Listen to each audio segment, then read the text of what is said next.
All right, Larry Krueger here from the Pig and a Pickle Krug Show with a little 49er video. Make sure you check out Pig and a Pickle. 2 locations. They're in Emeryville and Corte Madera. They're open 7 days a week in Marin from 11 a.m. to 8 p.m. They're open Wednesday through Sunday in Emeryville. Pig and a Pickle, the best barbecue in all of Northern California. Well, there was an interesting player at 49er minicamp, rookie minicamp this last week, and he was a player that immediately when I saw his name, I recognized his name and know a lot about him. But at the same time, I was surprised to see him there. And I really didn't see him as a significant name until I kind of looked into it a little bit more. His name is Clayton Thorson. He's a 6'4, 225-pound quarterback who played at Northwestern. And he was a good player at Northwestern. Went to the same high school as the former Iowa standout, Chuck Long, Wheaton North. And then he was a 4-star recruit, and went to Northwestern, had a whole career at Northwestern, 3rd-team all-conference in 2017, led his team to a bowl game, then tore his ACL in the Music City Bowl, and finished his career. His father actually played football at Wheaton College in a short time with the New York Giants, finished his career as a 4-year starter, with good size, tall kid, sturdy frame, very smart, limited athlete, but just a middle of the road quarterback prospect for sure. Not a huge arm. Some of his throws down the field, he kind of floats. Had 13 multi-interception games in his college career over the final 3 seasons at Northwestern. So he turned it over too much. His arm strength was just okay.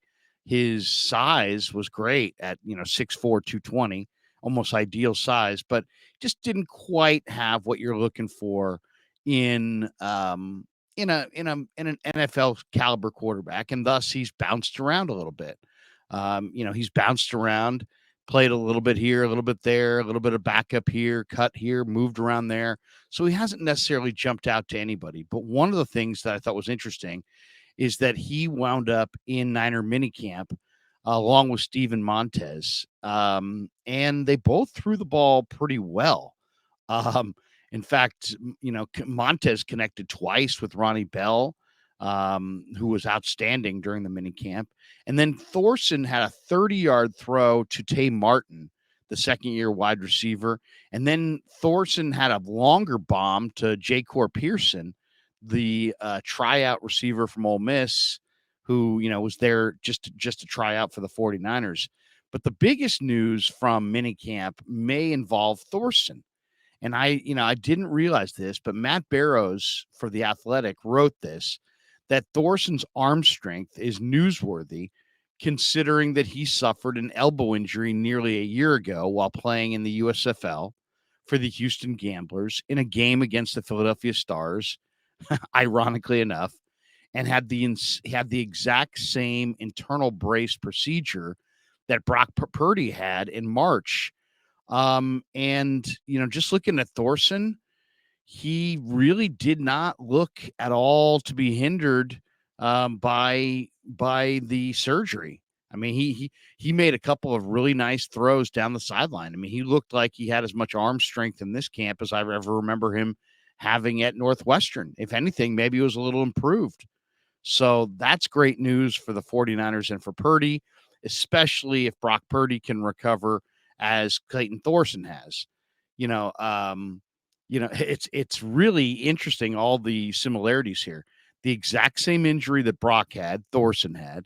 The exact same surgery that Thorson had, Brock had. They both got hurt in the exact same city. I mean, that is ironic as heck. And now you got Thorson throwing the ball really, really well and looking like he hasn't lost any arm strength. We didn't get a chance to interview him about it.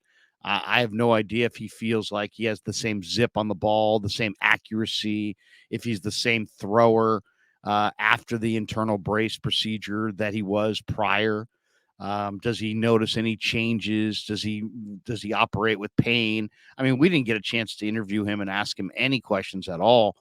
But just from knowing what kind of player he was at Northwestern and seeing him throw the ball there, and then watching him go deep in the mini camp with some success. I mean, the ball that he threw to Tay Martin was kind of a loopy ball, but the ball that he threw to Pearson was was really, I thought, a well thrown deep ball. I mean, that was a nicely thrown deep ball, and Pearson ran under it and made the catch. So to me, Clayton Thorson looked like he had the same arm strength that I remember him having at Northwestern.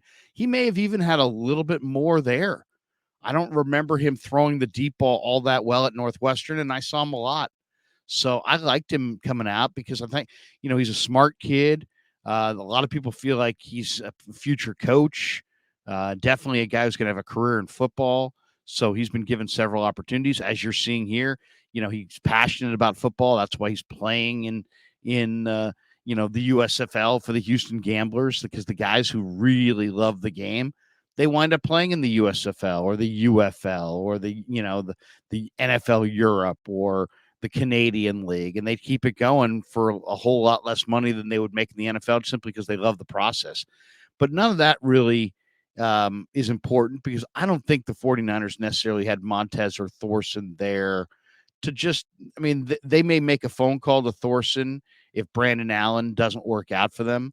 But Brandon Allen is the guy that they've signed to a contract, and he's going to be their fourth quarterback. Thorson maybe will get a phone call if and I thought Thorson looked better than Montez, by the way. Montez doesn't look like anything close to the same physical condition that he was in college.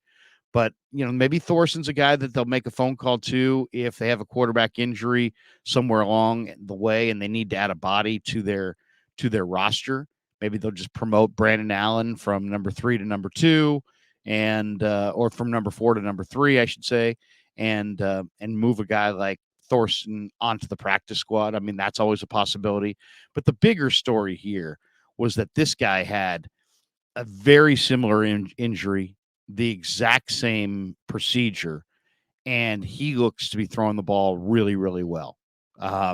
Maybe as well as he's ever thrown it. So is that, you could have a cold and I could have a cold, and my cold could go away in 3 days and yours could linger for 3 weeks. Different people, different reactions, different results. And I understand that. And the same thing can be said for an injury.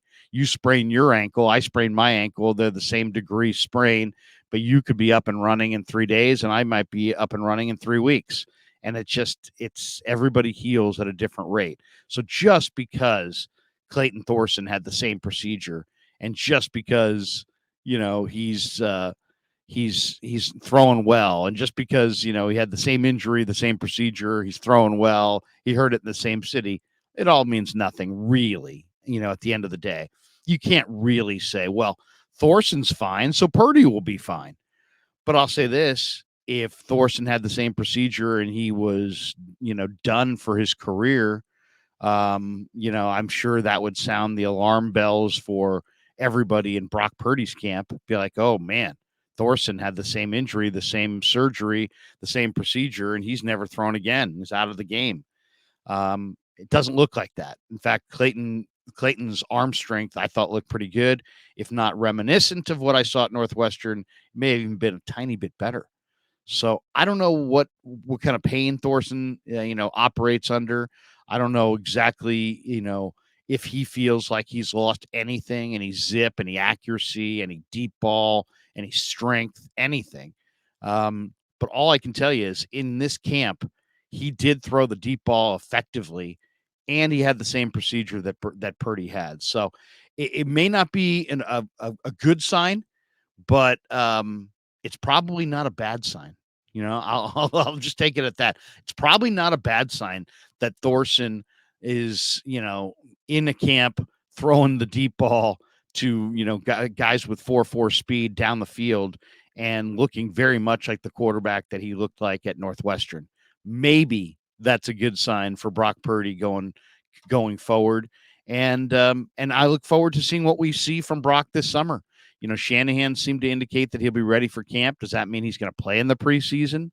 Does that mean, we are anticipating a Sam Darnold, Trey Lance battle for the quarterback spot, but it may be a a three-way battle royale with Brock right in the middle of it if Brock is actually ready to roll this summer and we see him in the preseason. So a lot more information needs to come out, and we need to see a lot more from Brock in the coming weeks as he continues his rehabilitation and begins to throw a football. We're going to have a lot more knowledge of where he is and his timeline to return. But it was interesting to me. If there was one wrinkle of rookie minicamp that made you go, it was Thorson out there doing what he was doing. All right. Hope you enjoyed our 49er video. It all amounts to zero, but definitely some interesting parallels between Thorson and Purdy. And make sure you check out Pig and a Pickle. They're in Emeryville. They're in Corte Madera. Great barbecue, the best barbecue in all of Northern California. And thanks to all of you guys for supporting The Krug Show on YouTube.